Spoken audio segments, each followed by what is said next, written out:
கிராம வேளாண் முன்னேற்ற குழு பயிர் சாகுபடியில் அதிக உயிர் உற்பத்தியும் அதிக வருமானமும் பெற பருவத்தை பயிர் செய்து உயரிய தொழில்நுட்பங்களை புகுத்தி சந்தை திறனில் திறம்பட்டு நீடித்த வளர்ச்சி அடைய உரிய ஆலோசனைகளை குறித்த நேரத்தில் உழவர்களுக்கு வழங்க கலைஞரின் அனைத்து கிராம ஒருங்கிணைந்த வேளாண் வளர்ச்சி திட்டம் செயல்படுத்தப்படும் கிராம ஊராட்சிகளில் கிராம முன்னேற்ற குழுக்கள் அமைக்கப்பட்டு பயிற்சிகள் அளிக்கப்படுகின்றன.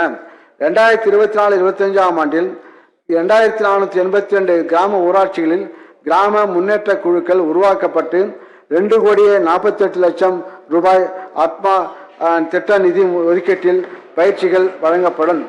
சிறந்த உயிர்ம விவசாயிக்கான நம்மாழ்வார் விருது 2023-24 ஆண்டு முதல் தமிழ்நாடு அரசால் உயிர்ம வேளாண்மையில் ஈடுபடும் சிறந்த விவசாயிகளுக்கு சிறந்த உயிர்ம விவசாயிக்கான நம்மாழ்வார் விருது வழங்கப்பட்டு வருகிறது. 2024-25 ஆண்டிலும் உயிர்ம விவசாயிகளை கௌரவிக்கும் வகையில் பாராட்டு பத்திரத்துடன் பணப்பரிசும் முதல் 3 விவசாயிகளுக்கு வழங்கப்படும். இதற்கென 5 லட்சம் ரூபாய் ஒதுக்கீடு செய்யப்படும். ஆதி திராவிடர் பழங்குடியினர் பிரிவை சார்ந்த குறு சிறு விவசாயிகளுக்கு 20% கூடுதல் மானியம். யாரும் விடுபடாமல் அனைவரையும் உள்ளடக்கிய வளர்ச்சி எனும் சமூக நீதி கோட்பாடு உடையது இந்த அரசு.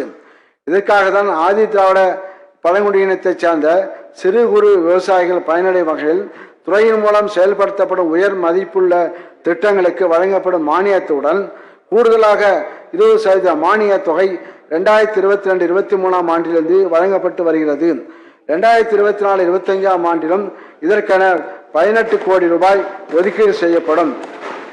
பலந்தரும் பருத்தி சாகுபடி வணிக பயிரான பருத்தியில் அதிக தேவையுள்ள நீண்ட இலை ரகங்களை இந்தியாவின் நூல்கிண்ணம் என்றழைக்கப்படும் தமிழ்நாட்டில் அதிக அளவில் உற்பத்தி செய்து நூற்பாலைகளுக்கு உரிய நேரத்தில் வழங்கி அதன் மூலம் பருத்தி சாகுபடி செய்யும் விவசாயிகளின் வருமானத்தை அதிகரித்திட பருத்தி சாகுபடி இயக்கத்தை 29,72,00,000 ரூபாய் நிதியில் செயல்படுத்திய காரணமாக 2020-21 2,76,000 ஏக்கராக இருந்த பருத்தி சாகுபடி பரப்பு 2022-23 ஆண்டில் 4,27,000 ஏக்கராக உயர்ந்தது. உற்பத்தியும் 2,42,000 பேல்களிலிருந்து 3,19,000 பேல்களாக உயர்ந்துள்ளது. 2024-25 ஆண்டில் பழந்தறி பருத்தி சாகுபடி திட்டம் 14,20,00,000 ரூபாய் நிதி ஒதுக்கீட்டில் செயல்படுத்தப்படும். இதனால் பருத்தி உற்பத்தி தமிழ்நாட்டில் 5,50,000 பேல்களாக உயரும். பயிர் காப்பீடு இயற்கை சீற்றங்களால் விவசாயிகளுக்கு ஏற்படும் வருவாய் இழப்பிலிருந்து அவர்கள் மீண்டு வரும் வகையில் பயிர் காப்பீடு திட்டம் செயல்படுத்தப்பட்டு வருகிறது.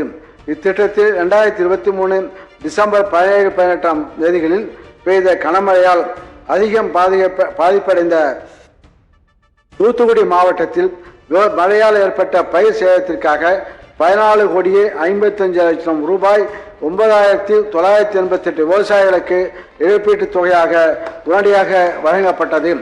2024-25 ஆண்டில் இத்திட்டத்தை செயல்படுத்த 1,775 கோடி ரூபாய் ஒதுக்கீடு செய்யப்படும். வேளாண் மேம்பாட்டிற்கான பயிற்சி கொடுப்பதை மனிதவள மேம்பாட்டுக்கான முதலீடாக கருத வேண்டும்.